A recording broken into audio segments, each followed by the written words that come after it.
Hey there, hey champions. So let's talk about it real quick. The truth of life. This is the next part of it. Let's go deeper in the love part of the truth of life. Now, that's a deep subject. It's a deep subject. Do y'all agree with that? You gotta take a deep breath on that one. Because when you're on your way in this journey and you're like, when you get in love, or you think you're in love, it starts to happen. It could happen early in life, or it could happen later in life. So first of all, let's talk about when you first realize love. Well, let's just talk about this real quick. All right, so of course, we all love God. It's all about loving God, right? But then, you don't even think about that when you're a little kid. I mean, you already know automatically to love God when you're little.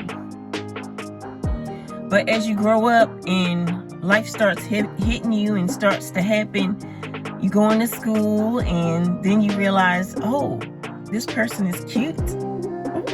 It's cute, and then you don't do nothing about it. You just have your little pitter patter in your heart.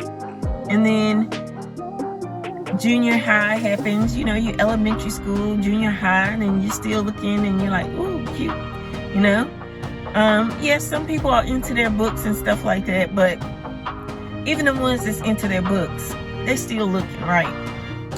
And then you have your little dances and things that you go to in school.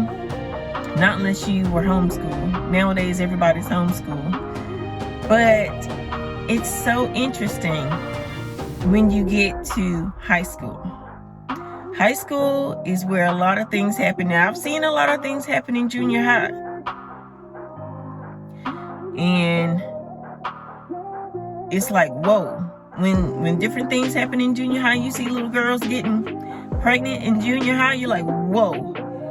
But in high school, it's almost natural nowadays. But I've seen so many young girls think they're in love, and it's not love. It's just what you would call infatuation. And for people that are 18 and above, you probably already know what I'm talking about. That infatuation feeling, like most of the time you're looking on the outside. You're looking on the exterior, not the interior of that person. And you're not looking at who they really truly are. And I'm going to just say this. You might be looking at their hair.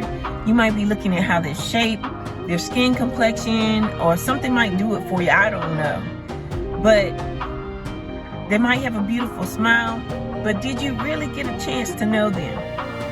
Did you get a chance to really know who they are? Like, you don't know who their family is. You don't know anything about their family. You don't know anything. And I'm talking about, this is high school now.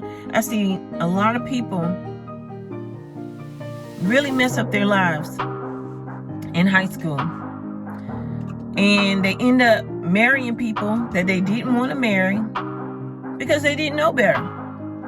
They ended up with people and having children with people they shouldn't have had children with. But it happens. And then you grow up.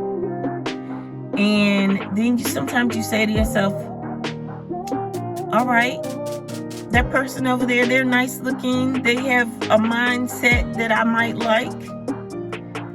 They know how to carry themselves. They love the Lord. They have a steady job. They love to make me laugh. They can make me laugh. I like that. And it's like you look at all the gifts of that person. You focus on looking at what kind of gifts and purpose does this person have? Will they be able to hold my interest? Will I be that person for them to stay excited over? Will I stay excited over them? Or, you know, those things cross your mind. And when you decide that God has given that person to you and you to that person, you're saying to yourself, okay, well, I think this might be a match.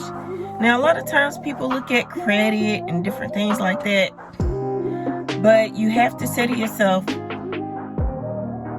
okay, is their credit bad because they made it bad and they're doing better? Or that's a whole nother story. But let's stick to love. But sometimes you do look at those things. But the first thing, you don't even think about the credit part, but you should later. Now, there's certain things about that. We'll talk about it another time. But anyway, you look at a person's character. You look at their family dynamics.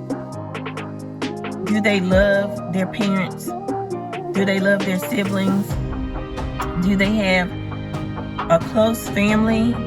Is it something that you think that you would like to be a part of? Those different things would help to know. Another thing is, if you are not sure about the person, please look at the red flags.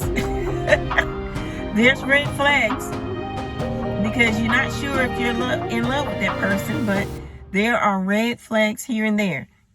So I want you to realize what's right for you. Realize what makes you happy. It's all about what makes you happy, okay? I'm serious. It's very important to do that. Look at what makes you happy and what makes your smile bright. What makes your heart smile. It's very important. Because if you're going to be with that person for the rest of your life, then they should make your heart smile. They should give you those butterflies and make you have that pitter-patter in your heart. And just thinking about that person should make you smile. They really should. And so, anyway, I just wanted to give you a couple of different things that will help you identify love in someone. And be careful out there. You know, there's people that really aren't truly for you. They might be looking at your money. They might be looking at you to get a green card. Who knows?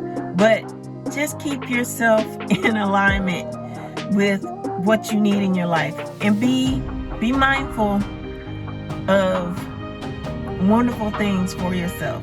It's very simple to remind yourself what love truly is. Take into account, do a checklist if you need to. And actually, it's a good thing to do a background check for those that you think you're in love with. Keep checking those red flags. Y'all already know I love you, I believe in you, and I definitely want to see you win.